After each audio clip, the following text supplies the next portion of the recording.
I'm Protodeacon Andrei Psarev. I teach the class on the pivotal points of the Russian Church abroad at the Pastoral School of Chicago Midwest Diocese. So this is week 6 of this class, and we have an online discussion, which is this week revolves around the question: what challenges do Russian Church abroad face? So this is my take on this question.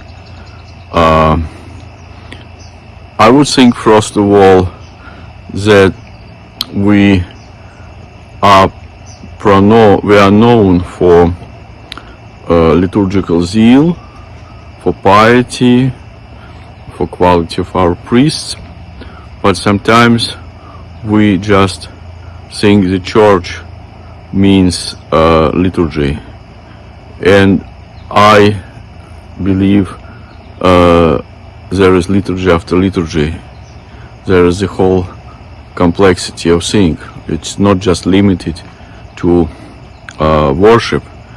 So there are other things. For instance, how we interact with the outside world. So do we have anything to say to the outside world besides preaching the gospel, right? So do we really speak to our neighbors about what affects them without any strings attached, and so on? And so those kind of things. And if I need to express it in one single word, I would say that communication. We really need to set up communications line where would we emphatically listen to whoever is on the opposite end of the conversation, remembering that all judges, they belong to God, and He will be the ultimate judge of all of us. So we shouldn't be scandalized when people think differently.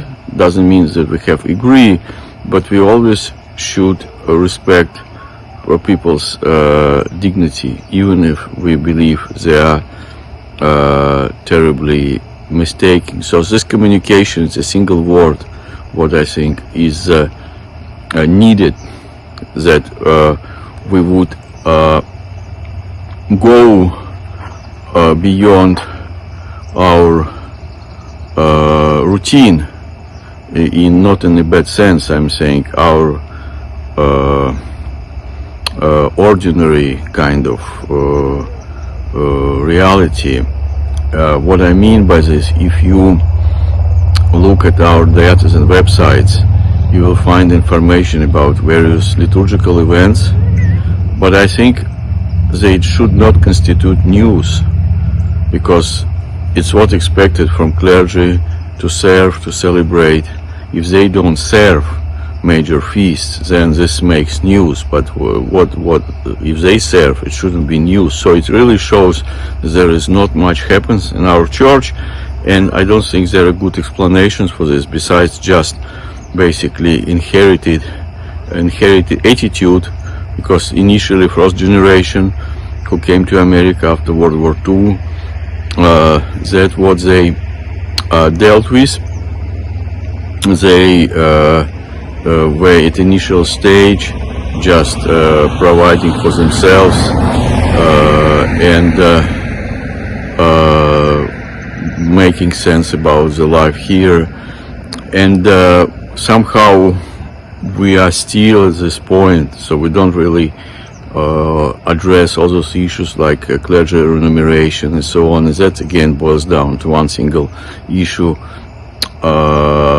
communication. And everything else, all those divisive issues, cultural wars, they belong there.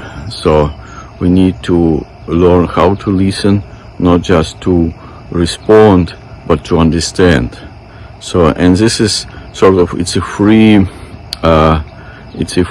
magic wand, I would say, this communication, because it doesn't cost much, but there should be will to set it up, to offer it, and will that we need it in order to use all those blessings that we have in our church, like we have all those parish schools. But I mean, what is curriculum for those parish schools, right? So that's one thing. So there are many things we can talk about, but it's basically organization, because right now, the way I see it, the Russian Church abroad is very strongly hierarchical. So bishops, they make their own decisions among themselves, and I'm not aware about any how is communication set up. So yes, there are diocesan councils somehow where bishops interact. I'm sure they listen to people, but it's still not sure how this conciliarity within the Russian Church abroad implemented. So at the same time, parishes, they exist on their own. They make they make various important decisions on their own. So and therefore Russian Church abroad comes across as strongly congregationalist. So this is a paradox of this church. So I think there is room to talk about this. There is room to have a good quality conversation between various members of this church.